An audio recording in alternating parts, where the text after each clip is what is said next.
Hi, this is Lisa from Eating in South Jersey, and we're here with Lucas Manteca of the Ebbitt Room in the Virginia Hotel in Cape May. And I have to say that we've been waiting to do this interview for years. So we've eaten at Sea Salt, we love it. I guess that would be my first question is if you could just give everybody a bit of a background of, I know what your food's about, but what would you want people to know what your food is about here? I think that we try to be as real as we can be. We prepare honest food. It's simplicity, it's fresh products, it's not trying to be too complicated, make it of course look pretty and appetizing, play with texture, colors, and different levels of flavor. So simplicity to to the point of what you get out of your first taste of a dish that we present. But there's a lot of layers that always we think and we decide to make sure that if it's the right levels of acidity and the right levels of crunchiness, and we try to work with 80% of vegetables on each dish, because we have that incredible 62-acre farm that we kind of forage or gather all the products from there.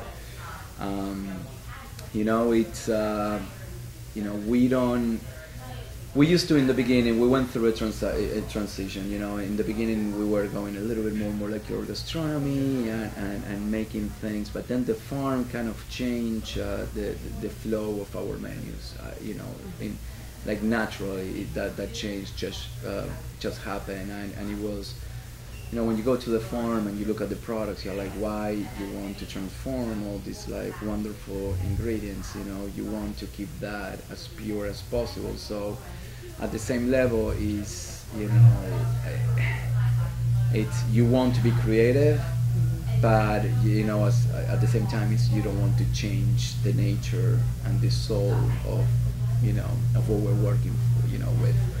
And once you start, it's it could be just the vegetable, but then you're using like an amazing vegetable. So we are gonna go and try to look for local scallops or local flounder, and right now, even if my menu it is limited to what it's in season, it's like I can't get out of that. I don't want to use frozen soft shell crabs. We use soft shell crab when it's in season, and I don't want to. I used to love to use Oregon from Washington State, Oregon oysters.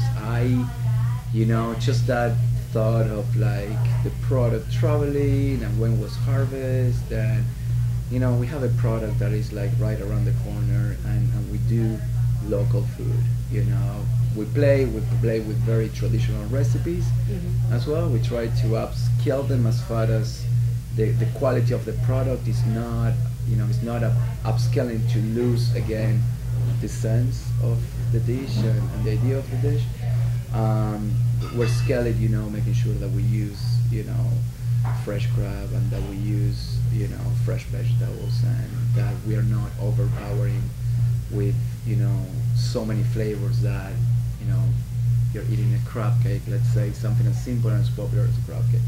And where is the crab? And it tastes, like onions, or like peppers, or like butter, or like breadcrumbs. And that's what we are about. And that a lot, it's, I think that it's how my cuisine kind of transitioned from, the influence of, I train with very important chefs in Europe, and and at the time, this was like 10 years ago. At the time, they were, it was all about that avant-garde molecular gastronomy. So I got that, and then I work in New York, and I got to work with some people that they were very strong in farm to table, and I got that.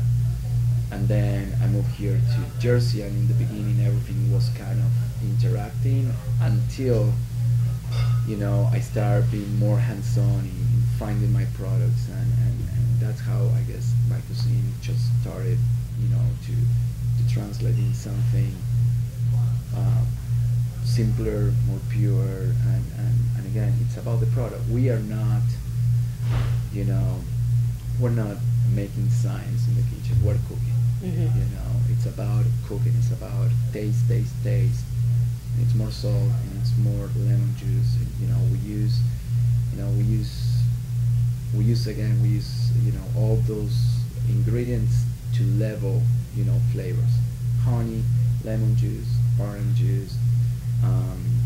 We use sea salt. We actually, a couple of times we already produced our own sea salt from water from the ocean. We dehydrate it. Yeah, Really? we use it for dishes. You just walk up there, get some seawater, Yeah, well, and boil it? Yeah, well, no, I build it in my house. It's kind of like a little greenhouse, and I get ocean water. I put it in the little greenhouse, and it's natural dehydration by the sun. Wow. And you finish with like beautiful flakes of pure salt. Now, I heard years ago you did a trash fish dinner.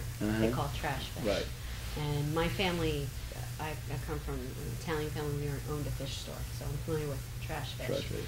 But what do you think that you would love to see your customers out of that trash fish category? What would you like to see your customers try? What would you do? Well, it's not. It's like in the common household, it's people are used to what they see in the market. That's pretty much the access that they have to. The local fisherman is gone. They're coming back. The local butcher is gone. The local produce stand, it's kind of gone. They're start to, because it's a trend, and start to come back. I would love to see it coming back on. It's just normal. It's like you get your meat out of your butcher, you get your produce out of your farm stand, you get your fish out of your local fisherman, and start to like learn more about that. I love when I go to a friend's house and they're doing a very traditional dish that their family been cooking, and it can be bacala. It's a totally new product that I'm surprised that actually somebody that is not a chef, they're working with and they're cooking with. I would love to see people, in their house cooking fresh calamari, squid or bluefish or skate, and I think that would help a lot, because what they promote is all these products that eventually they're going to go into extinction. So if you eat salmon, and that's all what, in general the population knows about how to cook or what to prepare, eventually it's going to be gone, and there's so much out there, but it's the commodity of not taking the time during their day to go and gather your products to cook dinner for your family. If you would have that time, then things, I think that we would have a much better world. You would, cooking, I think, is healthy. It is healthy. Cooking with your family is healthy. Sitting down and taking your time with your family to eat is healthy. So, and that kind of got lost. And I think that the whole process of how you get there, again, to gather your products, it's a healthier diet. It's getting in contact with your community, learning about a lot of things that are out there that nobody knows about, as far as food products, and to get out of the routine of going to the markets and buying products that they are at some point they are processed. Even the salmon that you get there, is coming from Chile and it's farm raised, and the color it's come from some chemical that they put in the water, to turn their color, or in their food to turn the salmon pink, because they're not eating anything that it turns their. You know what I'm saying? Yeah. So, oh no. Yeah. Exactly. So I think that would be a nice direction to see, just to turn food into something more real, and our customers as well, to the restaurant, to enjoy food for what it is, and not to be so judge, because of Food Network and all these Yeah. programs, and you're like, enjoy. The food is good. You have a good company. You have a great atmosphere. Enjoy. Sit down, have a great time. It's not just about the food. The food is part of what here we're trying to, we're on stage here and we want every part to be good for you to have a great time, with your loved ones, family, friends. What we're talking about, people label as farm to fork or locavore, very fancy terms for what people have been doing for many, many years, long before the grocery store. But with this comeback, it seems to be, it's elitist, expensive. Do you think that that's why you've changed the Ebbitt Room a little bit with a more relaxed vibe, or are you trying to make that more accessible? I think it's about being, real and of course it's staying up with the trend. I don't think farm to table should be a trend. I think that it's a way of living, and it's how you live your, it's how you live your life, and that was always my philosophy.